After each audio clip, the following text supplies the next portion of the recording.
You've heard the phrase a lot lately, democratic socialist. It's suddenly very common on the left. Bernie Sanders has called himself a democratic socialist. So has New York congressional candidate Alexandria Ocasio-Cortez. She's the woman that the DNC chair, Tom Perez, recently said this about. She represents the future of our party. Alexandria's victory was just a remarkable reminder of the depth that we have in the Democratic Party.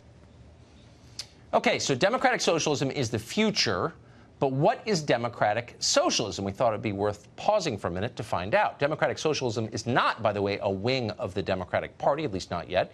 It's an entirely separate movement with its own national organization, the Democratic Socialists of America. 2 years ago, the DSA endorsed Bernie Sanders and opposed Donald Trump, but did not endorse Hillary Clinton. So at times, it has been antagonistic to the Democratic Party.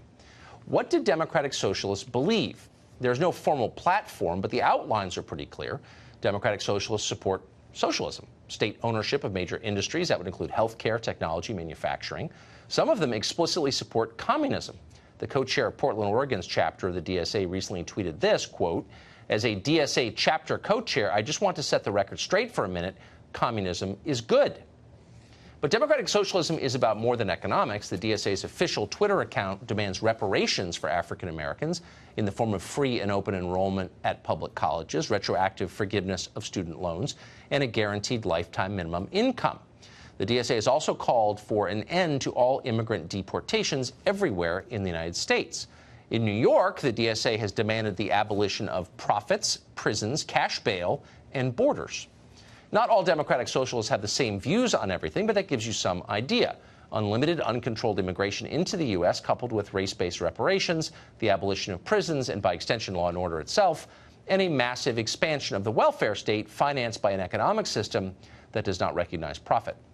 How would that work exactly? Has it ever worked in any country in the world? Those suddenly seem like relevant questions. At this pace, a democratic socialist could get the Democratic nomination at some point and be elected president.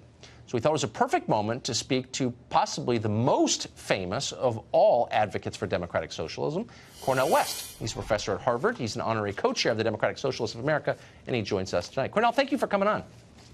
No, thank you, and it's good to be in dialogue with you once again, no, brother.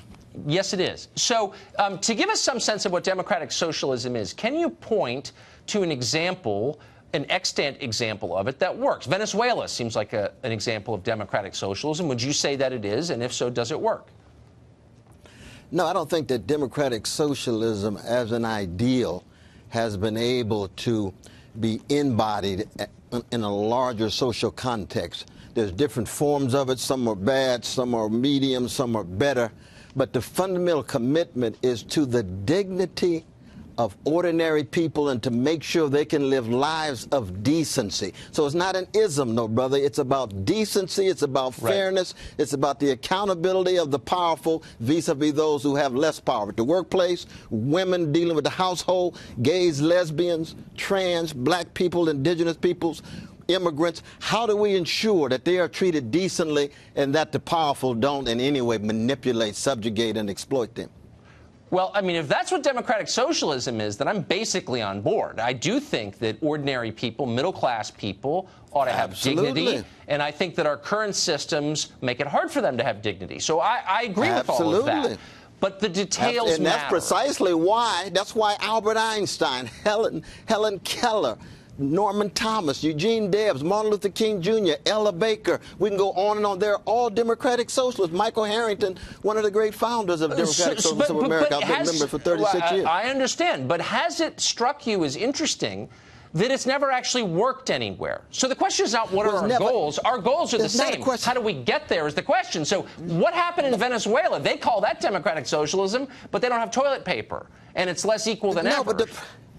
But part of the problem is, though, brothers, that any time there's been the attempts of ordinary people to engage in self-determination, they can get crushed by external nations. Look at U.S. policies toward Venezuela has been very, very ugly. Nicaragua in the same way.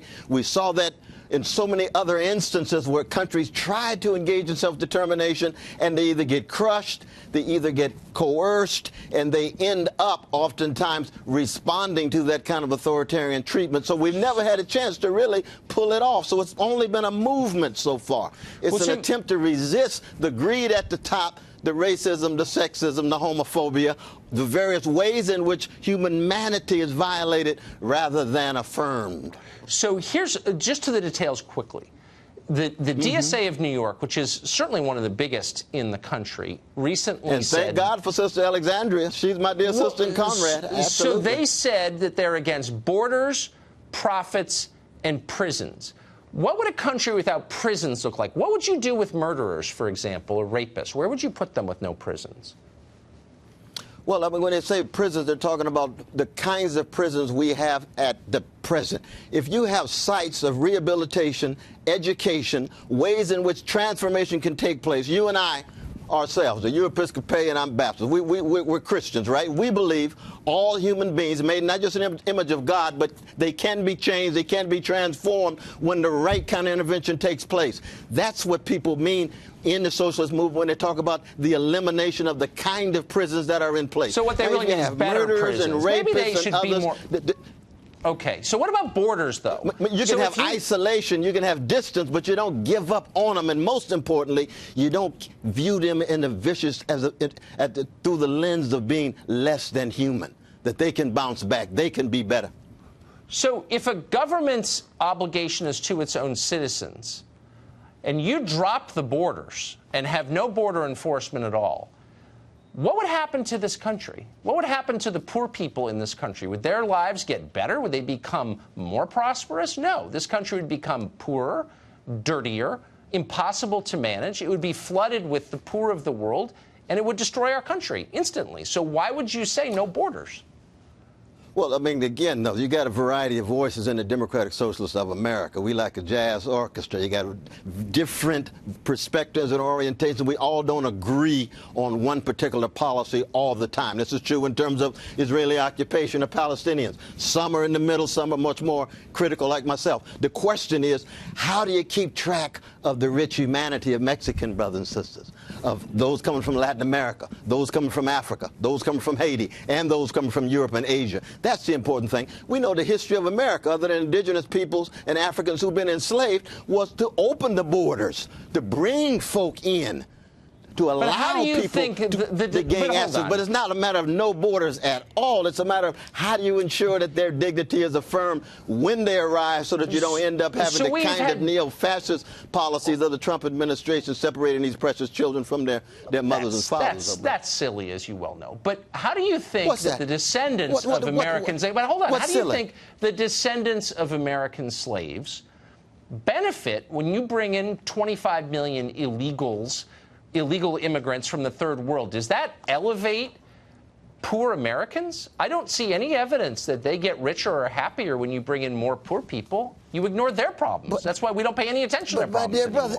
But if we were having this discussion 100 years ago and you had millions of people coming from Jew-hating Europe, Irish-hating Britain, and Ireland, I mean, all the folk who came into the making of slices of this nation, did it not allow for the kind of coming together in which poor and working people would be able to straighten their backs up and speak with dignity and decency about issues that affect all of us? That's the history of the nation, with the exception of the African slaves and the precious indigenous peoples. So the idea that somehow now that the immigrants are here, and a lot of the immigrants who've only been here one or two generations now become the definitive authority defining what it is to be an American. How hypocritical can you get?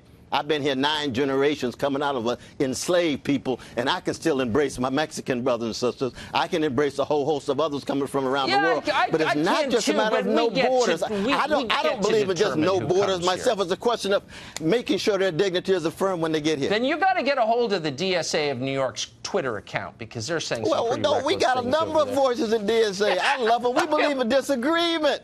We believe in disagreement. You were just talking about disagreement in terms of defending civil liberties. I believe in protecting civil liberties. Yours, mine, Page's, Bernie Sanders, Mumia Abu-Jamal's, a whole host of folk. But we have to be consistent. It can't just be right-wing. You always lose me at the end, Cornel. Thank you so much for coming on. I hope you will come back. Cornel West.